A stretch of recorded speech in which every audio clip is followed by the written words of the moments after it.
Backstage heat in pro wrestling relates to when a wrestler has upset certain people backstage. This usually stems from the wrestler rubbing people the wrong way or doing something wrong that is against the ethical code of a pro wrestling locker room. While some stories of backstage heat seem justified, there are some stories that are completely baffling and highlight how trivial and borderline insane the politics involved in pro wrestling can be. So with that being said, let's look at 10 wrestlers you wouldn't believe had backstage heat.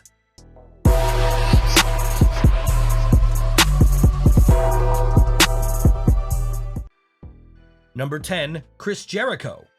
When Chris Jericho arrived in WWE in 1999, he somehow managed to rub most of the top talent the wrong way. Jericho was a major player for WWE, and WWE quite rightly saw dollar signs when it came to Y2J. Jericho's first instance of receiving backstage heat in the company was for the most ridiculous thing imaginable. During a promo segment between Jericho, The Undertaker, and Big Show, Jericho would refer to the Dead Man's promo as boring, and the WWE locker room felt this was disrespectful.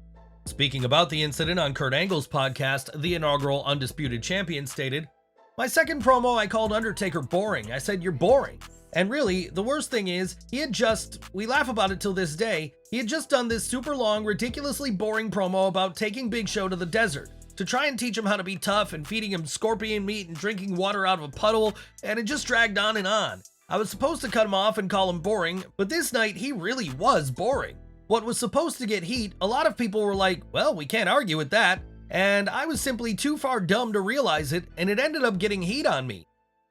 Number 9. Seth Rollins. In modern WWE, Seth Rollins is considered to be one of the most respected stars in the entire company, but when Rollins made his main roster arrival in 2012, he obtained backstage heat rather quickly. The reason for Rollins' backstage heat was that after a match, he was seen using an ice pack, and this didn't sit well with WWE's top star, John Cena.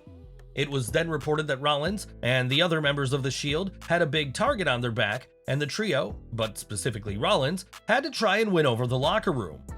The reality here is that a wrestler using an ice pack following a match isn't remotely a bad thing. What's the issue here? Why shouldn't wrestlers try to heal up after a match? This was a case of Cena stretching his backstage power to the detriment of others.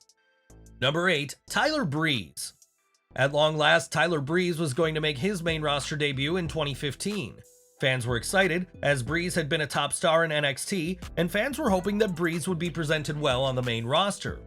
Things started extremely well for Breeze, as he would defeat Dolph Ziggler at the Survivor Series pay-per-view, yet shortly after this huge pay-per-view victory, reports would surface stating that Breeze suddenly had backstage heat. It was reported that Breeze had gathered this heat due to him asking to leave early after a SmackDown taping. It was said that Breeze had received permission to leave early, but even still, this was seen as unprofessional. Breeze was moved dramatically down the card, and before fans knew it, Breeze's main roster push would officially be over. Number 7. Matt Striker. During the Ruthless Aggression era, Matt Striker had attained astronomical heat backstage in WWE. The reason for this heat was a passing comment that Striker made relating to the Raw roster being better than the SmackDown roster.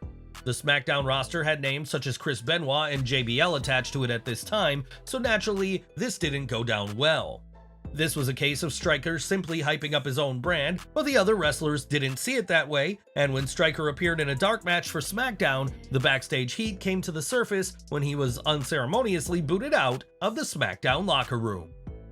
Number 6. Molina and Michelle McCool. Imagine getting backstage heat for having a great match. Well, that was the case in 2009 when Molina and Michelle McCool blew the roof off the arena at the Night of Champions event. The match was outstanding, especially for a time in which women were barely featured, and they weren't encouraged to steal the show. Unfortunately, the match was a little too good, and it rubbed the locker room and WWE management the wrong way. McCool would talk about the infamous match on her website, and McCool confirmed the initial reports regarding the backstage heat.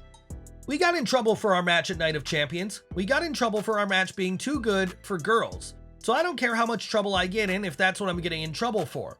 It started where I drop-kicked her on her split entrance to the mat. Crazy bump, which she was always game for. The crazier the better. We always worked well with each other, always wanted to come up with something different, some new way to come out of her moves, get into one of my moves, something you don't always see the girls do." Number 5. The Miz. It's well documented just how much backstage heat The Miz had early on in his WWE career. The Miz upset virtually the entire SmackDown roster, so much so that he was kicked out of the locker room.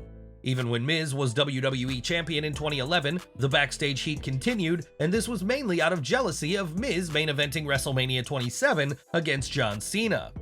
Former WWE agent Arn Anderson shed some light on Miz having backstage heat on his podcast, and this is what he had to say. There was a lot of talent at that WrestleMania that were pissed that Miz was in that spot. During that period, there was a lot of animosity around and a lot of people that were trying to get over and get in position. When Miz was wrestling Cena, I just know that there were a lot of guys that felt that they've been in that spot and should have been in that spot. If you didn't want to be in that spot, something's wrong with you. I remember there was some tension here or there. Number 4, Booker T. When Booker T arrived in WWE back in 2001, he brought with him his love for video games. Whilst in modern WWE, wrestlers playing video games backstage is the norm, back in 2001, it was unprecedented. According to Booker, as well as reports, Booker legitimately received backstage heat for playing video games, and shortly after Booker began to play games backstage, an outright ban was issued. Speaking about this on his podcast, the multi-time world champion revealed, "I got to WWE. I got my whole little portable system with me, right? So I brought it with me, and I'm in the locker room. I got it all set up for some Madden football. I'm thinking the boys over there are going to be kind of like they were in WCW. So I'm setting it up, I got my team all set up, and D'Lo Brown comes up and he goes, 'Man, you playing some Madden?' I go, 'Yeah, you want to play?' He goes, 'Yeah, man, I'll play around with you.' So we sit down and we commence the round, and I'm kicking his ass. The next thing you know, Michael Hayes walks by and he goes, 'You guys playing video games, huh?' And I go, 'Yeah, we're just playing some Madden.' And he goes, 'Okay.' And he walks off, and D'Lo looks at me, and D'Lo's a light-skinned brother, but he turned white. And he goes, 'Man, I gotta go.' I was like, 'Man, what the hell just happened?' From that point on, a note went out, no more video games. No one can play video games. I'm like, these guys are crazy here, man. Number 3, Muhammad Hassan. The wrestling industry wasn't kind to Muhammad Hassan, and for the most part, he did nothing to warrant the treatment he received within WWE. Hassan had backstage heat from the day he arrived on the main roster, as he was reportedly prone to question things when it came to booking and the presentation of his character. It was also reported that Hassan asked Eddie Guerrero if he could stop using the camel clutch, as he was using it as his finishing move. It was believed that Hassan was urged to do this by several wrestlers, and it was met with a less than enthusiastic response from Guerrero. Every single thing that Hassan was doing was resulting in backstage heat, and it was evident that the locker room was having a laugh at Hassan's expense. It was even reported that one time, Hassan paid for everybody's drinks in a bar, and the roster poured the drinks on the floor as a protest and to show Hassan that he was truly disliked within the locker room.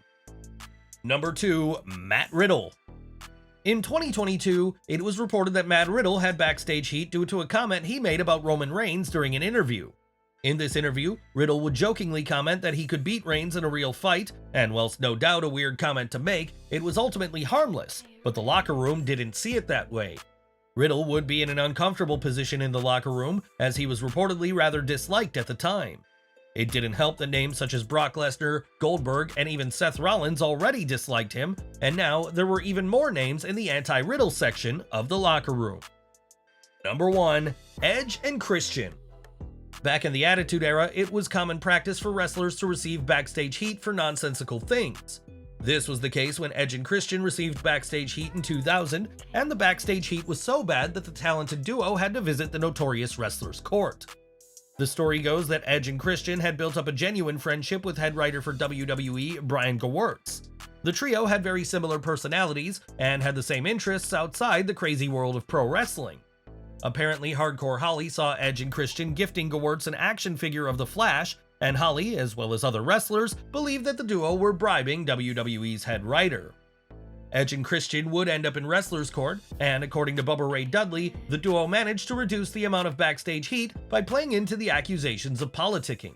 According to Bubba, the duo brought along their own book titled How to Kiss Ass, Politic, and Influence People, and they even purchased the judge of Wrestlers Court, The Undertaker, a bottle of Jack Daniels.